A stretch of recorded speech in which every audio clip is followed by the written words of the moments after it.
Shalom, good evening. This is TV7 Israel News, broadcast to you from Jerusalem. And in today's top stories, Jerusalem rejects Washington's request to implement a humanitarian pause for the Hamas-controlled Gaza Strip.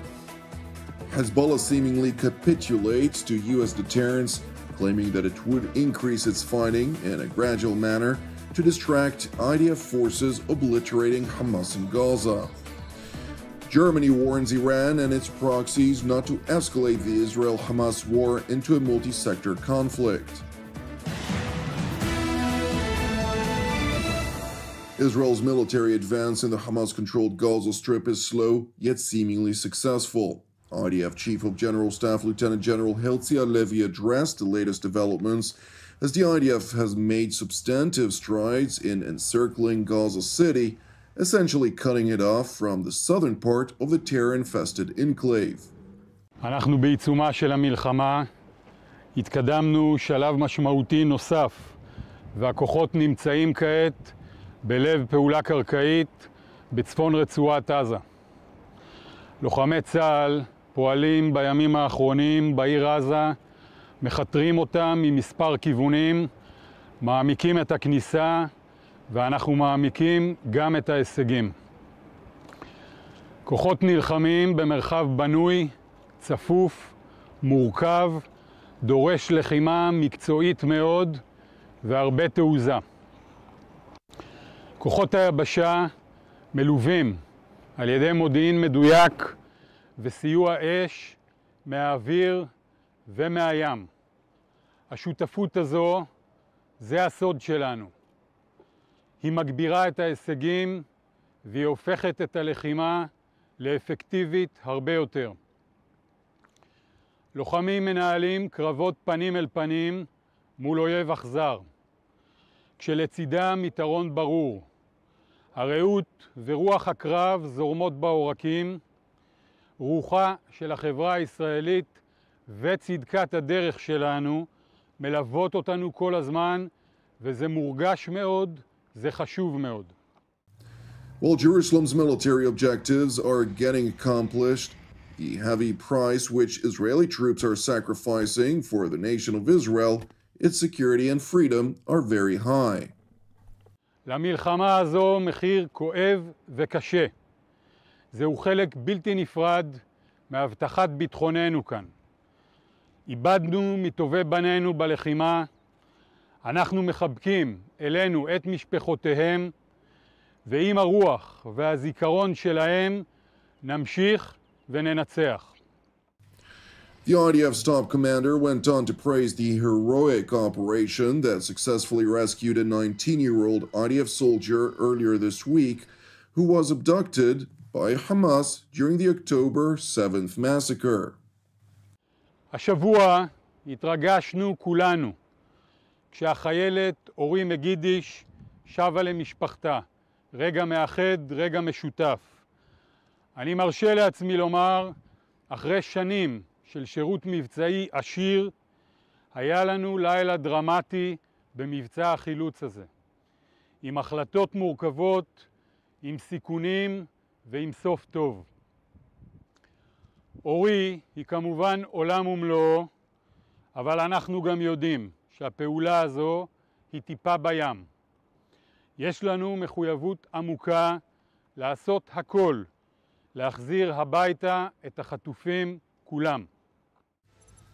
Amid rising tensions on Israel's northern front vis-à-vis Lebanon and Syria, General Halevi highlighted the IDF's preparedness for any scenario.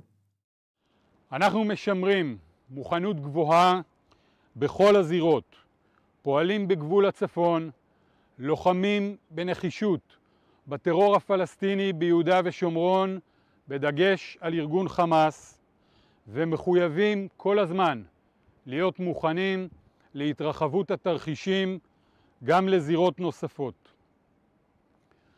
חיל האוויר פועל ברצועת עזה בעוצמה רבה ובהצטיינות יתרה. אבל אסור לטעות.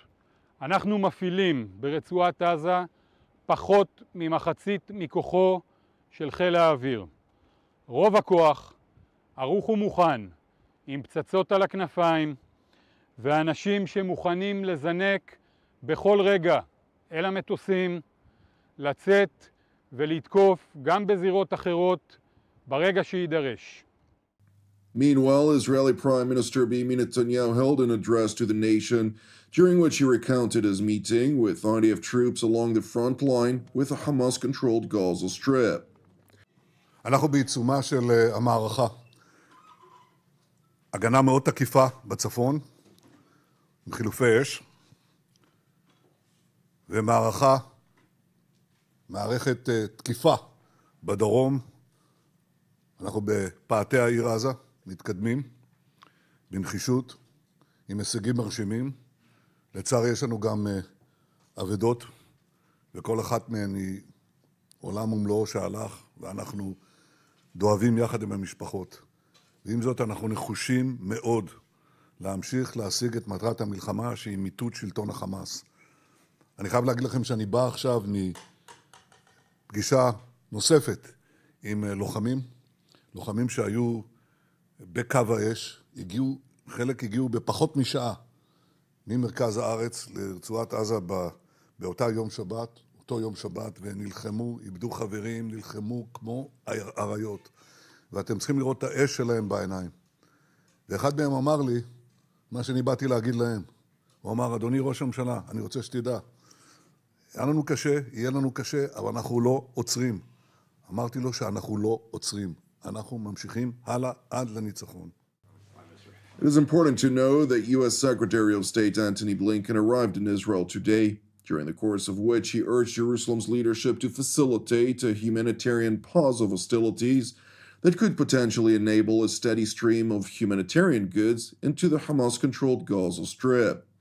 Nevertheless, Jerusalem's war cabinet voiced outright objection to any type of cessation of hostilities, so long as Hamas continues to abhorrently hold over 242 hostages in the Gaza Strip. This position was acknowledged by Premier Netanyahu after he met with Secretary Blinken earlier today. אני הבהרתי שאנחנו ממשיכים בכל הכוח, ושישראל מסרבת להפסקת אש זמנית שאיננה כוללת שחרור חטופינו.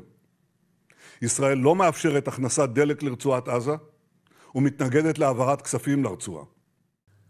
While Netanyahu spoke from Tel Aviv, the leader of Lebanon's Iranian proxy Hezbollah, namely Hassan Nasrallah, delivered a speech to his followers from an undisclosed bunker, during which he proclaimed that Hezbollah had already entered into the war versus Israel on the second day since the Hamas and its terror affiliates in the Gaza Strip launched an onslaught on southern Israel, perpetrating a massacre of some 1,400 mostly civilians. And while he in effect capitulated to U.S. deterrence, knowing full well that neither he nor his organization or his masters in Tehran could withstand the wrath of Western civilization if they were to abruptly escalate Israel's northern front. Separately, the IDF continues to pound Hezbollah's military infrastructure in southern Lebanon, following a cross-border attack upon the Israeli town of Kiryat Shmona, as well as the town of Tzfat. אתמול תקפנו תקיפה רחבה מאוד ופגענו במספר חוליות טרור של חיזבאללה בתגובה לירי רחב שביצע ארגון חיזבאללה לעבר קריית שמונה וצפת, ובעקבותיו נפצעו אזרחים. אנחנו נמשיך להגיב באופן תקיף כנגד כל פגיעה באזרחי מדינת ישראל. אנחנו במוכנות גבוהה מאוד בצפון, בדריכות מאוד מאוד גבוהה, להגיב לכל אירוע שיתרחש היום ובימים שיבואו. Rear Admiral Hagari went on to highlight Tehran's role in the war, which includes a number of its proxies. איראן ממשיכה לבצע פעילות חתרנית שלילית ומדרבנת שלוחים, פרוקסי, בשמה, עם אמל"ח אמצעי לחימה איראנים שהיא שולחת להם, בדיוק כמו שהיא עשתה באוקראינה, בתימן ובעיראק נגד כוחות אמריקאים, כך היא ממשיכה לעשות כנגד מדינת ישראל ומנסה להסיט אותנו מהמלחמה בעזה. אנחנו ממשיכים להיות ממוקדים בהתקדמות של המלחמה בעזה, בפירוק חמאס ובמאמץ שלנו להשבת החטופים. אנחנו גם נדע להגיב בכל זירה או איום אם נידרש לכך. Meanwhile, German Chancellor Olaf Scholz, during a Q&A in Mannheim reiterated Berlin's warning to Hezbollah and its Iranian masters. Natürlich muss man auch eine klare Botschaft setzen. Hisbollah darf in diesen Krieg nicht eingreifen. Die Hisbollah hat im Libanon 150.000 Raketen liegen. Man stelle sich mal vor, die würden jetzt abgeschossen auf Israel. Wahrscheinlich würde sich Israel verteidigen können und einen Krieg auch noch gegen die Hisbollah gewinnen. Aber es wäre mit furchtbaren Zerstörungen, menschlichen und von Infrastruktur verbunden. Da sollte man sich nichts vormachen. Und wir müssen auch klare Signale schicken an die iranischen Proxys in Syrien, Irak, im Jemen zum Beispiel und auch an den Iran, dass er sich raushält und dass nicht jetzt hier da aktiv interveniert. Thank you for watching TV7 Israel News. I'd like to encourage you, pray for the peace of Jerusalem and salvation of Israel. Moreover, if you're blessed by our daily updates and would like to help us bear the costs of these productions, since TV7 Israel is 100% donation-based, please consider making a donation. You can do so by visiting our website at www.tv7israelnews.com. I'm Jonathan Hassan wishing you a Shabbat Shalom u'Mevorach, and God willing, we'll see you again during our upcoming TV7 Israel updates. Until then, Shalom from Jerusalem.